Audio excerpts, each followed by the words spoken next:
Welcome back to Blitz on Windstream Channel 4. I'm Brian Carter, and joining me now on the program is Dawson County softball coach Jimmy Pruett. Coach, I want to thank you so much for taking some time out to be with us on the program today and talk to us about your team. Glad to be here. Thank you. Now, recently you just completed your season. You had a heck of a year. You go 20-10 with a tie mixed in there. You win the your sub-region regular season championship, 7-2 in sub-region play, and unfortunately you lost 2-3 to Walnut Grove in the first round of the 8AA playoffs. How did your team meet your expectations going into this season? Well, overall, we had an outstanding year. Anytime you can get to that 20-win plateau, I feel like it was a successful year. But again, unfortunately, we had a great regular season, but we wanted to get into the state playoffs, and we didn't reach that goal. Now, you actually beat Walnut Grove by a final of 7-6 one time in the regular season. When you played them in the playoffs, did they play you any differently than they did in the regular season? I wouldn't necessarily say they played us any differently, but they just got hot, and sometimes you just have to tip your cap to your opponent. They played well. They played better than we did. They hit the ball very well, played really good defense. So no adjustments. They just basically they played better than we did. Now, Coach, you had sort of a lot of twists and turns during the season. You started out 6-0 on the season, which was awesome, and then you kind of hit a rough stretch, and then later in the season you won 8 of 9 games.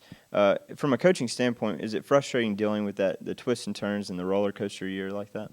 Well, we were a fairly young team, and we were inconsistent. Like you said, we started off very well, lost some games in the middle, got hot, which I thought at the time was really good because you want to peak at the end of the season, and I thought we were peaking, and again, we just run into a hot ball club in Walnut Grove. Now, Coach, you just said you had a fairly young team. You had 4 seniors on the team this year that you'll have to part with come graduation. But next year, you're bringing most of your players back. That's got to be exciting for you. It is. It's always difficult when you lose quality players like we are, and we only had 4 seniors, and only 2 of those 4 started for us. But those 2 were really big parts of our team. And I am looking forward to next year because we are bringing back 7 starters, and also our junior varsity team. We were 7-1 junior varsity, so we have a lot of freshmen that I believe that played JV last year that will compete for varsity spots next year. Any idea yet of who those players might be? Some of those names that we might see next year that were on JV this year that have a chance to make a splash next year? Taylor Shirley had a big year. Kenneth Seitz had a good year, and they were young. Basically, our freshman class overall, a very talented class. We ended up end of the year starting 3 freshmen on varsity, and so I'm really excited about the future. And speaking of the future, you have a freshman, Jenna Abbott, pitched 2 no-hitters, batted about .553 during the regular season. Just an outstanding performance by a freshman. Just how special of a player is she? Well, Jenna's one of those that you don't get very often. She has an opportunity to be the best player if she keeps working hard, which I expect she will, to one of the better players to come through here. She works hard at the game year round. She plays travel ball. She plays at a high league, and she is truly an exceptional talent.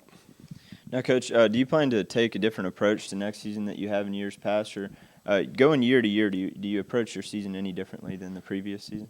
Well, a lot of times I believe you have to adjust to your personnel, and since we have 7 starters coming back next year, we will make some adjustments and try to do some things differently. But all in all, I've been doing this a long time, and we'll probably keep things pretty close to what we did last year.